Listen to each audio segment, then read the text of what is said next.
Avec quoi tu repars? Je pense que ensemble, on va pouvoir réussir. Ce qui est important, c'est surtout de rassembler le plus de personnes autour de nous pour pouvoir avancer.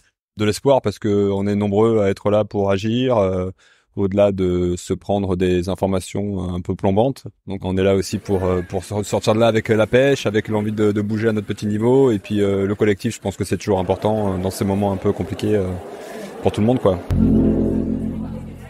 Nous sommes à Aix-les-Bains, aux universités du tourisme durable. Qu'est-ce qui s'est dit? Qu'est-ce qu'on a entendu?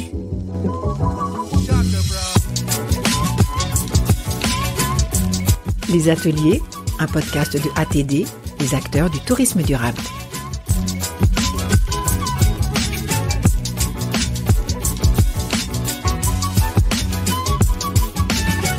Quelle transition pour les villes d'eau et leurs acteurs. Bonjour, je suis Fabrice Pavlak et je viens d'animer un atelier sur thermalisme et transition écologique, en gros. Et comme commentaire, je peux dire que je m'attendais pas à ça parce que j'ai appris en fait pendant l'animation que c'est un sujet qui, contrairement à pas mal de parties du tourisme, en fait, le thermalisme colle parfaitement. C'est l'allié de la transition écologique, car on parle de bien-être.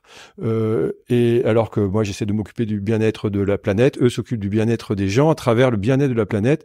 Et je trouve que c'est assez rare, en fait, de tomber sur un domaine qui soit aussi positif et constructif pour la suite.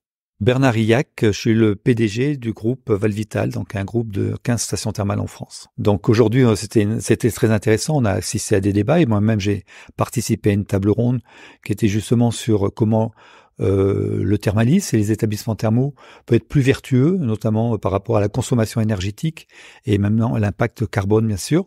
Donc ce que j'ai fait remarquer, c'est qu'on avait déjà appliqué beaucoup de choses et qu'aujourd'hui, bien sûr, l'actualité nous rejoint. Et on va essayer encore de faire un petit peu mieux avec des techniques qui existaient déjà, mais pour des raisons économiques, on ne pouvait pas utiliser.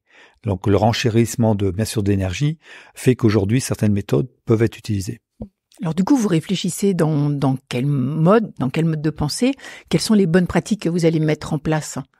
Alors les bonnes pratiques, c'est d'abord de prélever le moins possible, parce que vous savez que l'eau thermale est en profondeur, donc on n'est pas immédiatement sujet à la sécheresse. La sécheresse n'a pas d'impact immédiat, puisque c'est des eaux profondes qui sont anciennes. Par contre, il faut que dès maintenant, on commence à moins consommer de cette eau, donc moins prélever sur ce qu'on appelle les nappes thermales.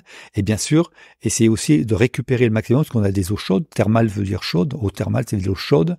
Essayer de récupérer le maximum de calories et en faire bénéficier éventuellement des équipements qui sont autour des thermes. Bonjour, je suis donc Éric Bru, je suis le directeur général d'associations qui regroupent des communes thermales à l'échelle Auvergne-Rhône-Alpes, Massif Central. Je suis également vice-président de l'Association européenne des villes thermales historiques et je travaille avec ces stations sur une vision collective, aussi bien sur la promotion thermale que sur la question de diversification touristique.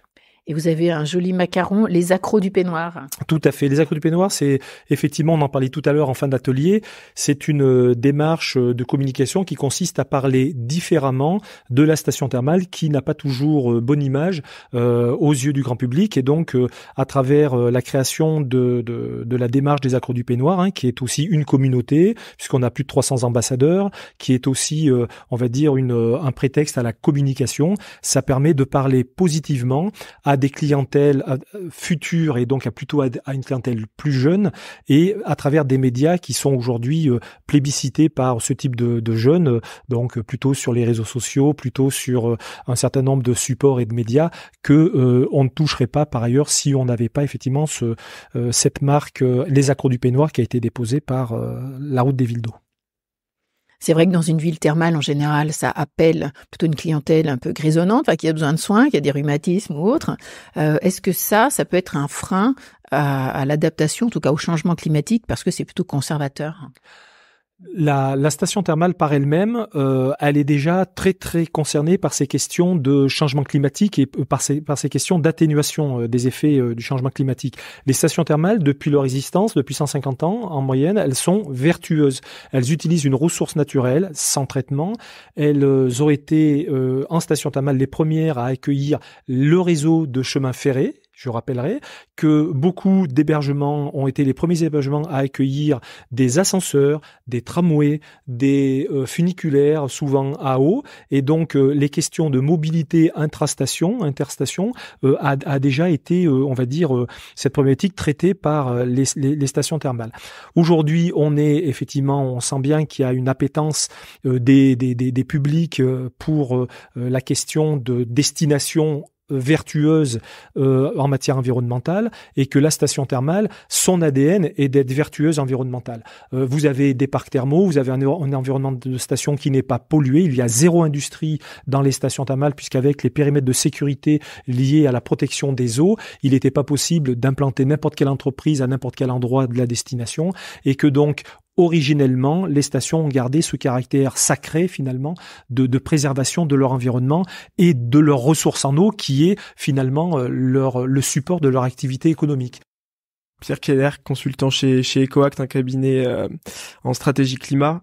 Donc j'ai participé à l'atelier. Effectivement, comme il était mentionné précédemment, il y a le thermalisme a des atouts indéniables dans la transition. Les conditions également pour que cette offre de thermalisme puisse être pleinement compatible. Faut pas non plus négliger les impacts associés à l'activité intrinsèque du thermalisme, qui sont du coup associés à l'impact plus général du tourisme. Donc si on regarde un petit peu les principaux postes d'émission, on a tout de suite le transport, qui est la majorité de l'empreinte environnementale du tourisme. Donc une offre de thermalisme compatible avec un monde bas carbone, elle serait adaptée à des mobilités bas carbone. Donc il faut essayer de viser autant que possible une clientèle locale, mettre à disposition des modes de mobilité également bas carbone. Ensuite on a tous les enjeux sur l'hébergement, avec qui touche à l'optimisation des consommations énergétiques, l'alimentation, etc. Enfin, ce qui est évident, c'est que pour arriver à une offre de thermalisme parfaitement compatible avec la transition, il y a des efforts encore qui peuvent être faits, mais qui sont en cours. Donc c'est le point important.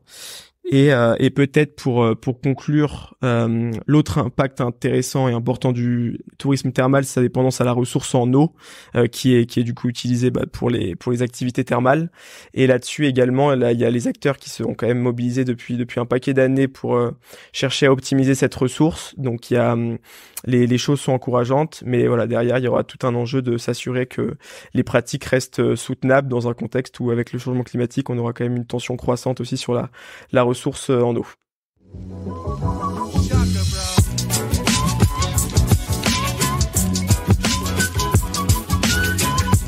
Ce podcast a été réalisé par Clémentine Russo et Sandrine Mercier. Il est produit par les acteurs du tourisme durable. Merci pour votre écoute et à bientôt.